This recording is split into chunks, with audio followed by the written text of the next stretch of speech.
Welcome to Clips, a quick review of facts or factoids taken from our more in-depth videos. Today, I'd like to revisit the Savage 1907 pocket pistol, a handgun that uses one of the most controversial breech systems that we've encountered.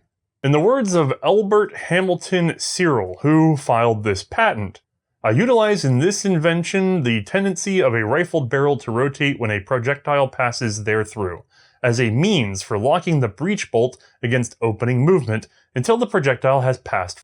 The principle is this: the bullet wants to go straight down the barrel, but the rifling forces it to spin. However, the barrel itself is also spun by this friction. So, if we give the barrel a little room to actually turn instead of holding it in place, it will be held in the direction of the rifling spin until the bullet leaves the barrel and stops putting that pressure on it. Let's look at the mechanism in a little more detail. Alright, the most Art Deco pistol I have ever seen. Actually quite beautiful and fairly advanced for its day, but let's talk about that locking system. Let me see if you can see this.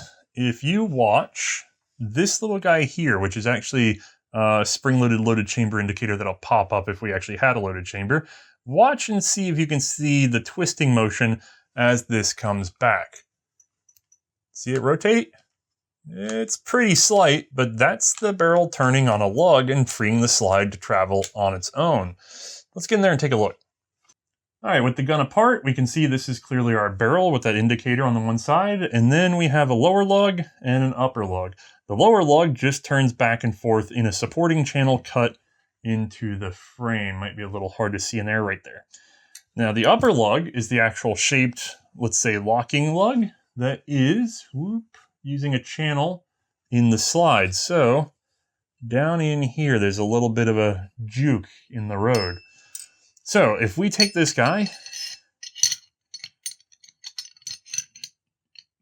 set him down in there and push him a little bit forward, that would be the unlocked position because this guy would be free to travel for the length of that groove. And then the locked position would actually be here. Now, in theory, this is a lock in the sense that, yes, if I really hold this lug to the bottom of this piece as it's being seen right now, to the right side of the gun overall if it were assembled, well then I cannot move the slide back and forth because this barrel must be able to rotate in order for the slide to move independent of it.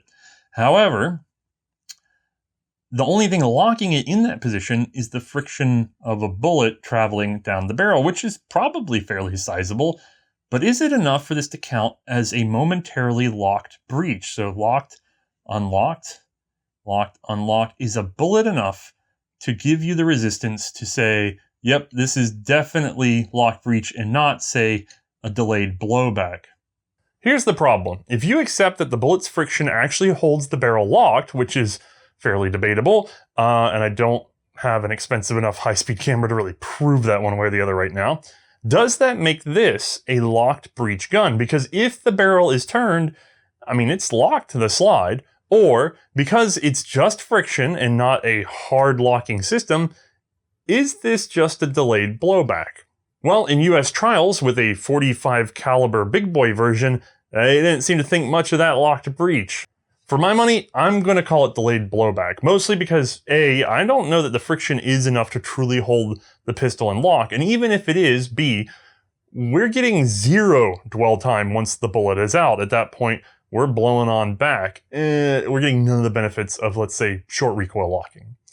Now, your opinion may differ, so I'll argue all you want down in the comments below. Have a good one.